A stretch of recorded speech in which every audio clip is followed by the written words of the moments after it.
Hello বন্ধুরা, তোমরা কেমন আছো? আশা করি তোমরা খুব ভালো আছো। আমিও খুব ভালো আছি। অনেক দিন পর তোমাদের সামনে একটা রেসিপি নিয়ে চলে এসেছি। আজকে রেসিপিটা হলো চিকেন তন্দুরি। এখানে চিকেনটাকে আমি মেখে রেখেছি।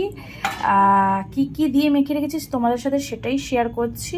এখানে লেবুর রস, পাতি লেবুর রস, চিকেন তন্দুরি মশলা, এভারেস্টের দেখো আমি এইটা দিয়েছি, তোমাদের যার যার যেটা চয়েস আমি এটা দিয়েছি এভারেস্টের। আর আমি এখানে দিয়েছি আদা রসুন বাটা, তারপরে টক দই, আর হলুদ একটুখানি, কাশ্মীর গুঁড়ো লঙ্কা, আর একটুখানি গরম মশলা না, একটুখানি তোমার অনেক লঙ্কার গুঁড়ো, আর তোমার একটুখানি গোলমরিচের গুঁড়ো, টক দই, নুন সব দিয়ে এটা মেখে আমি 4 থেকে 5 ঘন্টা রেখেছি। তোমার চাইলে পুরো ওভারনাইটও রাখতে পারো। আমি 4 থেকে 5 ঘন্টা রেখেছি। যতটা রাখবে ততটাই ভালো হয়, সফট হয় চিকেনটা। আর আমি আজকে কিন্তু পুরোপুরি করব এই ওভেনে করব, মানে মাইক্রো ওভেনে না, এমনি প্যানে করব। তোমরা দেখতে থাকো আজকে কিভাবে করি। দেখো বন্ধুরা, এখানে প্যানটা আমি বসিয়ে নিয়েছি। এরপর এর মধ্যে একটু সাদা তেল দেবো। এই যে এর মধ্যে একটু সাদা তেল দিচ্ছি। প্রথমেই বাটারটা দিচ্ছি না, কিন্তু বাটারটা শুধু দিলে বাটারটা পুড়ে গিয়ে কালো হয়ে যায়।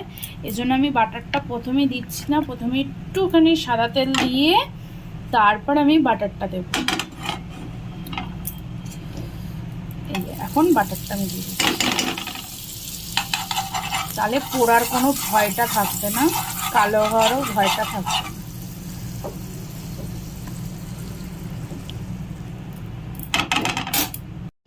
এই যে একটা করে আমি পিস এটা দিয়ে দেবো।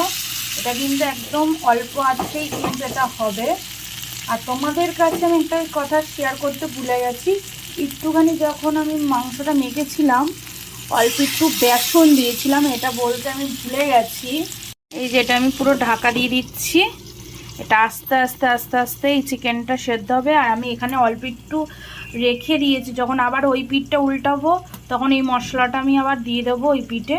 তাহলে ভালো মতন উল্টিয়ে পাল্টিয়ে ভালো দুই দিকেই মশলাটা হবে বলে এটা রেখে দেবো। অল্প অল্প আছে হয়ে যাবে একদম, কিন্তু আমি আঁচটা কমিয়ে দিয়েছি একদম সিমে। ওইটাতে আস্তে আস্তে চিকেনটা সেদ্ধ হবে, কিন্তু জল বেরাবে, কিন্তু আস্তে আস্তে সেদ্ধ হবে। দেখতে থাকো। দেখো বন্ধুরা, এখন এটাকে আমি উল্টিয়ে নেব। গন্ধ তো খুব ভালো বেরিয়েছে।